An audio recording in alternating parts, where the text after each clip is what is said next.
David Acord, good to meet you, sir. Good to meet you too. How did you get your start at Skywalker Sound? Matthew Wood, who's our supervising sound editor on the Star Wars movies, hired me in 2000 to work on Episode 2. And what was your role? I was an apprentice sound editor. A Padawan. A Padawan, exactly. A learner for sure. Yeah. Tell us about the intricacies of sound. How difficult a challenge is it? Oh yeah, it depends on the movie, but yeah, sound it's always challenging. For a movie like Star Wars, you have the added benefit of there being it's a franchise. There's legacy sound effects. There's a world that guys like Ben Burtt have laid the groundwork for us. So the path is lit in a certain way. So the challenge of creating the sound for that universe isn't as difficult as, say, something, a brand new franchise like, I don't know. Like starting from scratch? Yeah, exactly. Starting over, like a movie like, say, Incredibles, or a movie where there isn't a baseline that's already laid down for you. Are you still making new sounds, though? Absolutely, yeah. The challenge is always there, don't get me wrong. The Clone Wars TV show that we work on, every episode there's a new weapon or there's a new creature, there's new spaceships, new planets, all this sort of thing. Creatures robots with a new voice process or whatever it is. So we're constantly generating new effects.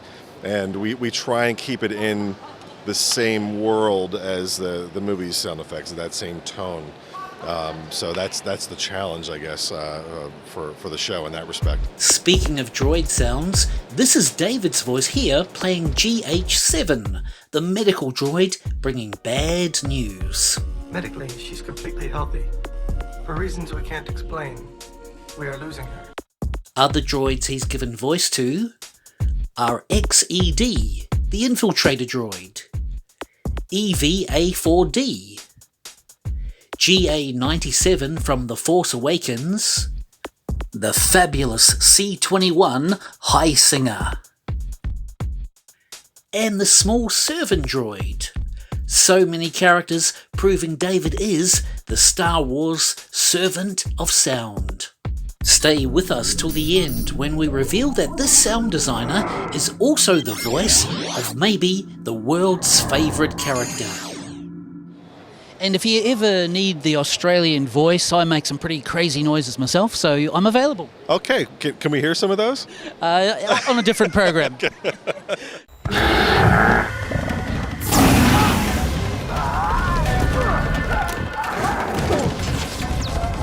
David's in the perfect position to get to voice so many characters working right there at Skywalker Sound. He also voiced this stormtrooper in a very cool scene. Raider!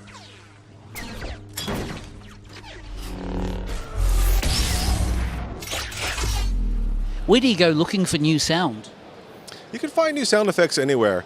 A lot of times you go and you just record sound effects just to record sound effects. So you just go outside and record a particular piece of machinery outside, or if there's a thunderstorm or whatever whatever you think sounds interesting to you at the time, you might just go record. Even if it doesn't sound, even like the most mundane sound effects can have some use down the road.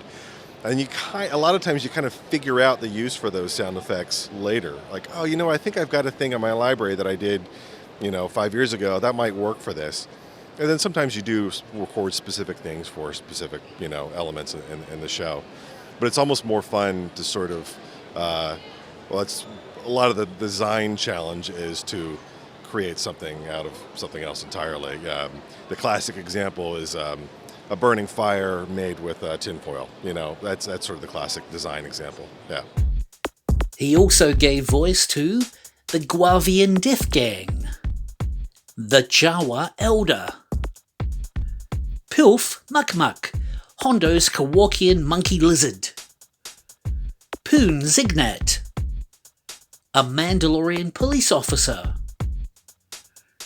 Stinky, otherwise known as Jabba's son, Rotter the Hutt, Tito, and a Mandalorian. No doubt others too.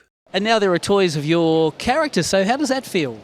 Weird. It's surreal. Yeah, I grew up with Star Wars. I saw the original Star Wars in '77 in a drive-in theater when I was a little kid, and immediately had all the toys at Christmas, and I was a huge fan of all that stuff. I think I've still got some of those toys. So yeah, it's really weird to see an action figure of a character that you voiced, in the bubble wrap on on the cardboard backing.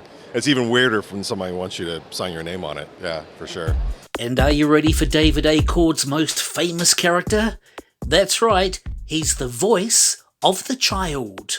And it must be a great feeling for longevity. Even after we pass away, the character will always be there and you voiced it. Yes, yeah, that's true. Yeah, it's nice to have something like that. Definitely a mark in history, isn't it?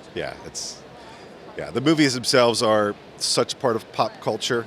There are little kids, 5-year-old kids that my friends' kids that have never seen the movies, have never seen the show at all, and know all of the plot lines, know all the characters. It's just like passed down like bedtime stories almost. Like kids just pick this stuff up like fairy tales now. It's just sort of ingrained in sort of our pop culture. I think it is the modern day fairy tale, wouldn't you agree? Absolutely, yeah. I think George maybe is the Brothers Grimm of the 21st century. Yeah. George Grimm.